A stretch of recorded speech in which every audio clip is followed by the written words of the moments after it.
Ladies and gentlemen, you can't stop people from trying to disrespect you, but you can stop them from succeeding. And here's the secret. The way you train people to treat you starts with how you treat yourself. Think about it. When someone throws an insult, they're testing you. If you explode, they know they've got control. If you shrink, they know they can walk over you. But when you stay calm, steady, and unshaken, suddenly the power shifts. They realize, I can't touch this person. Respect doesn't come from yelling louder or proving yourself harder. It comes from boundaries delivered with quiet confidence. A calm that doesn't work for me carries more weight than 10 angry arguments. Silence, held with strength, is often louder than words. And here's the part most people miss. Walking away is not weakness. It's the strongest move you've got. Because when you leave disrespect behind, you're showing you don't need their approval. You're already enough. So if you want no one to ever disrespect you again,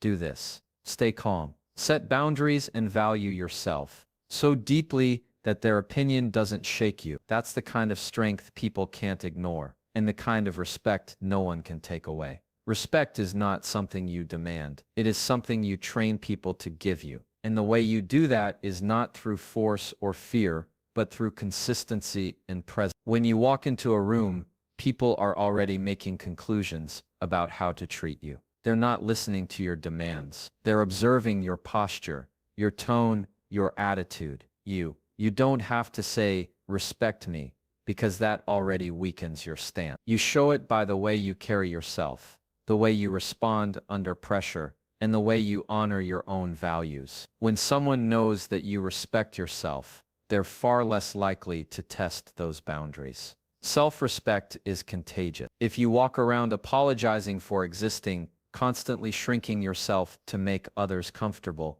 people will see that as permission to overlook you, or even step on you. But when you stand tall, not arrogantly, not loudly, just with quiet confidence, you send a message without ever having to explain it. Respect is learned behavior, and you are the teacher in every interaction. Now here's the part that makes most people uncomfortable. Respect isn't about how others treat you first. It's about what you allow. Every time you let someone cross your boundaries without consequence, you're training them that it's acceptable. Every time you react emotionally instead of responding intentionally, you're showing them where the buttons are. People will always test limits, but you get to decide whether those limits bend or stay firm. You are training them either way. That's why demanding respect doesn't work. You can raise your voice, you can insist, you can even threaten, but if the foundation of your self-respect isn't there, people feel that. They see through the performance. True authority doesn't need to announce itself. It is calm, steady, and unshakable. When you speak with clarity, when you act with consistency, when you carry yourself like someone who values their time, their energy, and their peace, others will have no choice but to follow suit. Think about the people in your life you respect most. It's not because they demanded it, it's because they modeled it. They treat others with dignity, they hold their standards, and they don't lower themselves to win approval. That's the same principle you apply in your own life. You're not asking for respect. You're setting the conditions where disrespect doesn't survive. The truth is, respect starts with you and ends with you. If you make excuses for those who constantly cross your lines, you're telling them your boundaries are negotiable. If you keep tolerating behavior that insults your worth, you're teaching them that you don't believe you deserve better. But the moment you raise your standard, not with anger but with certainty, you send a clear message. This is how I live, and this is how I expect to be treated. Respect is not demanded. It is trained. It is trained in every word you choose, every action you take, and every time you hold your ground, without apology. And when people realize you can't be shaken, they stop trying to shake you. That's the unspoken power of carrying yourself with self-respect. It trains the world to follow your lead. Control is not about stopping what people say to you. It's about managing what you do with it. Life will constantly throw people in your way who test your patience, who poke at your insecurities, who push buttons just to see how you'll respond. And in that moment, the real question is not about them. It's about you. Do you hand over your power by reacting instantly, or do you hold on to it by choosing your response? The less reactive you are, the more powerful you appear. Because power is never in the noise. It's in the control. When someone insults you, they're fishing for energy. They want your anger, your frustration, your defense. The moment you give it to them, they win. They know they've gotten under your skin. But when you stay calm, when you look them in the eye without a flicker of insecurity, you don't just keep your peace, you also gain their respect. Even the person trying to provoke you notices it. Because self-betrayal is rare, and people admire what they can't easily break. Being less reactive doesn't mean you suppress emotions, or pretend things don't bother you. It means you pause long enough to take ownership of your next move. A 2-second pause before you answer can be the difference between escalating a situation or ending it with dignity. That pause is where your power lives. In that moment, you decide whether to rise above or sink to their level. And make no mistake, when you refuse to be dragged down, you instantly elevate yourself. Think about leaders, role models, or even people in your own life who command respect. They're not the ones yelling, cursing, or flaring up at every little challenge. They're the ones who maintain composure even when everything around them is chaotic.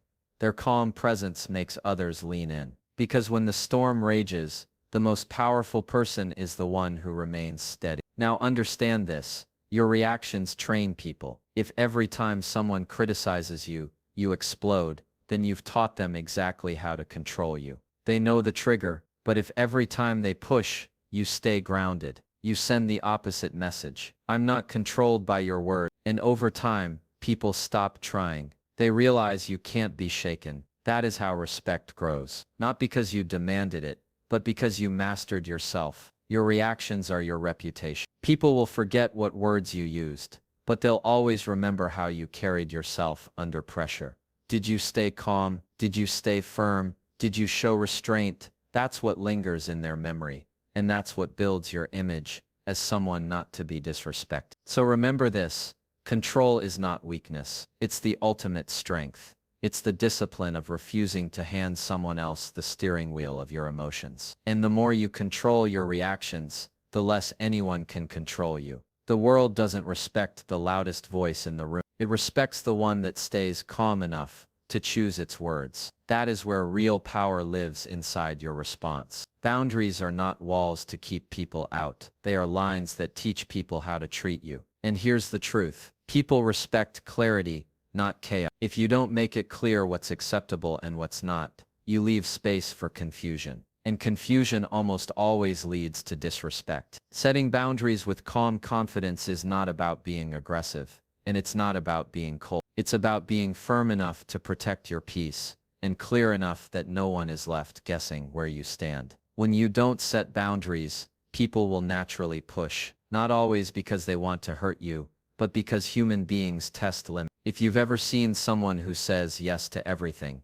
you've also seen how easily they get taken advantage of. Not because people are cruel, but because unclear boundaries invite misuse. On the other hand, when you calmly say, I can't take that on right now, or that doesn't work for me, you create certainty, and certainty commands respect. Boundaries don't require you to raise your voice. In fact, the strongest ones are delivered with calm, steady confidence. When you explain what you will and won't allow without anger, you send a message. I know my worth. You don't have to argue. You don't have to convince anyone. You simply state your standard and stand by it. People may not like it, but they will respect. Because respect doesn't come from pleasing others. It comes from being consistent about what matters to you. Many people fear setting boundaries because they don't want to come off as rude. But here's the irony. Unclear boundaries actually create more conflict than clear ones. When people don't know your limits, they cross them. And when they cross them,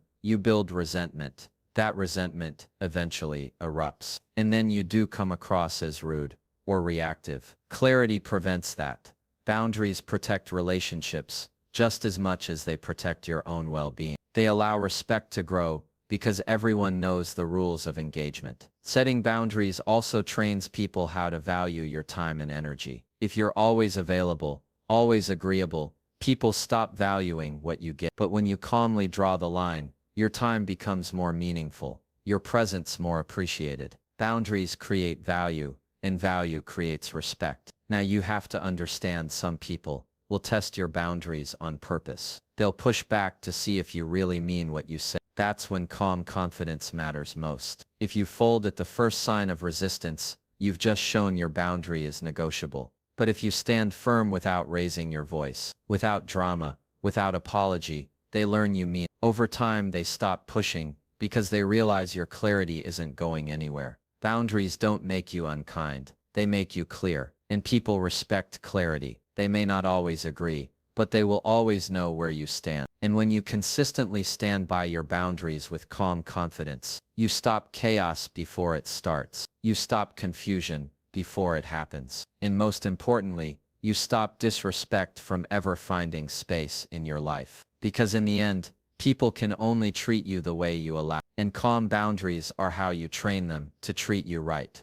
Silence is one of the most underestimated forms of strength. Most people think power comes from having the last word, from proving their point, from responding to every criticism. But the truth is, sometimes saying nothing speaks louder than defending everything. Silence is not weakness. It is not avoidance. It is control. It is the choice to hold your ground without being dragged into an unnecessary battle. And in a world where everyone is shouting to be heard, silence stands out as authority. When someone disrespects you, your first instinct may be to react, to explain, to fight back. But what if the real power is in not giving them what they're looking for? People who insult you, provoke you, or test you want your energy. They want the satisfaction of watching you lose control. When you stay silent, you take that satisfaction away. You show them that you are unshaken. And that unsettles them far more than any comeback. Silence is not about pretending you don't care. It's about choosing where your energy goes. You don't have to respond to every rumor.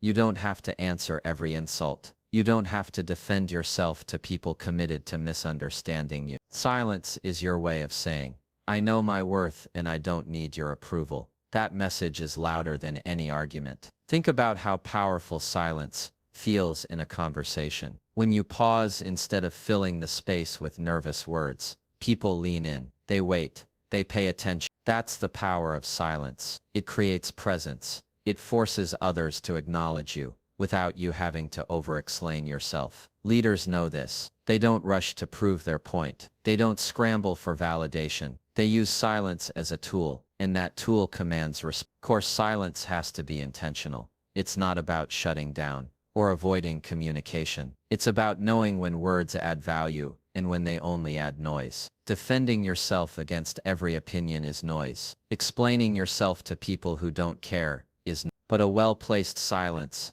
that's clarity, that's strength. Silence also protects your dignity. The moment you argue with someone who has no intention of understanding you, you lower yourself to their level. But when you choose silence, you rise up. You show that their words don't deserve your energy. And ironically, that silence often says more than 100 explanations. It tells them, you don't control me. You don't move me. I decide when and how I speak. The strongest people aren't the ones who win every argument. They're the ones who don't need to argue at all, because their silence communicates everything: confidence, self-control, and unshakable strength. So remember this: silence is not empty. Silence is full of power. Sometimes it's the pause that commands attention, the restraint that earns respect, and the quiet refusal that says louder than words, you cannot touch me. And when you learn to use silence as strength, you stop needing to defend yourself,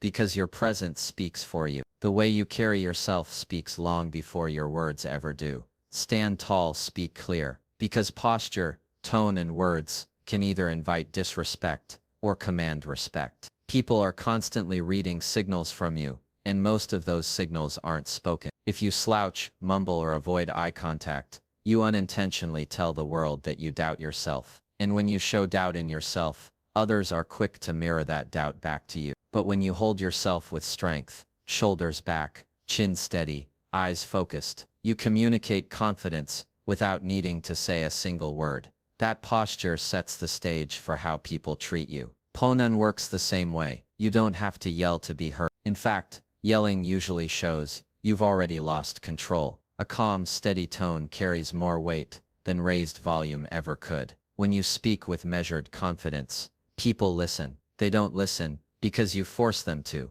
but because your delivery makes them want. A shaky tone makes people question your conviction, but a grounded tone communicates certainty, and certainty commands respect. Words themselves matter too. Every time you speak, you are either elevating yourself or lowering yourself. If your language is full of apologies for existing, full of fillers, or full of over-explaining, you chip away at your authority. But when your words are simple, direct, and intentional, people pay attention. Saying less with clarity is always more powerful than saying more with confusion. The truth is, respect doesn't come from using fancy language. It comes from using language with confidence. Think about the people who leave a strong impression when they talk. It's not because they say the most, but because they align their posture, tone, and words into one clear message. I believe in what I'm saying. That alignment creates presence, and presence creates respect. You can feel when someone walks into a room with quiet strength,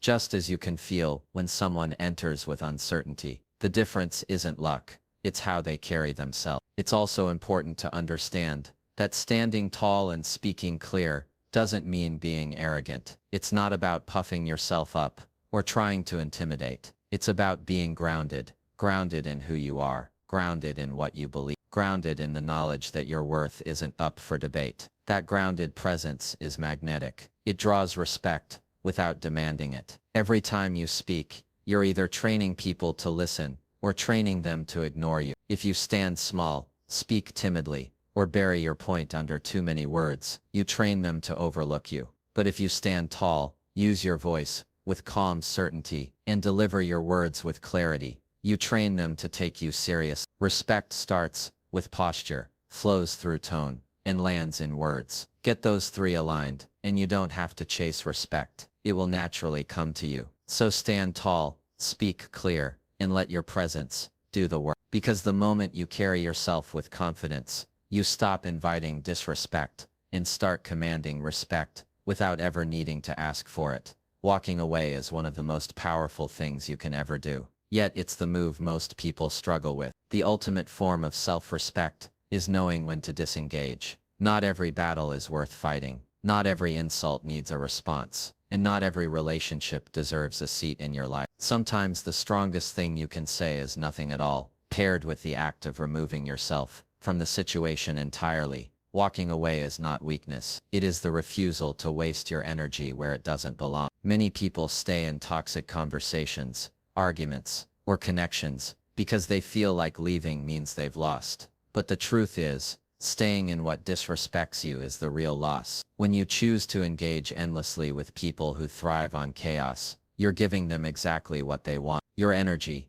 your time, your peace. Walking away is how you reclaim all of that. It is a decision that says, my well-being matters more than your approval. Think about it. If someone constantly talks down to you, mocks you, or disregards your boundaries, what are you proving by staying? You're not proving strength. You're proving tolerance for disrespect. On the other hand, when you calmly remove yourself, when you show with your actions that you will not remain where you are undervalued, you communicate self-respect more clearly than any words ever could. Actions always speak louder than explanations, and walking away is the clearest action of all. Walking away also resets the balance of power. People who disrespect you often feed off your reactions. They want to pull you into their storm, make you defend yourself, and drain your energy. But when you disengage, when you physically or emotionally step back, you deny them that satisfaction. You leave them with their own chaos, while you walk back into your peace. That choice alone changes the entire dynamic.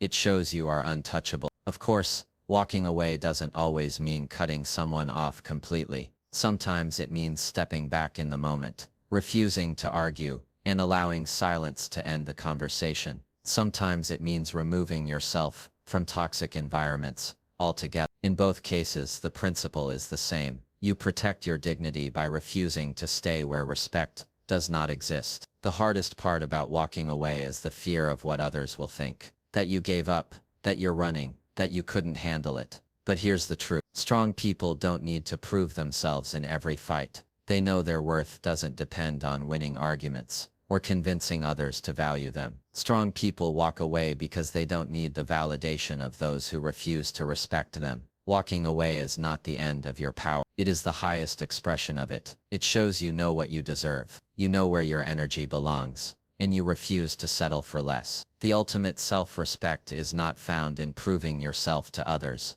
but in having the courage to disengage when the cost is too high. And when you master the art of walking away, you teach the world a powerful lesson. If you cannot respect me, you cannot keep me. That is strength no one can take from you. At the end of it all, respect isn't something you chase. It's something you create. It's trained by the way you carry yourself, the way you respond under pressure, the boundaries you set, the silence you hold, the clarity in your presence, and the strength to walk away when needed.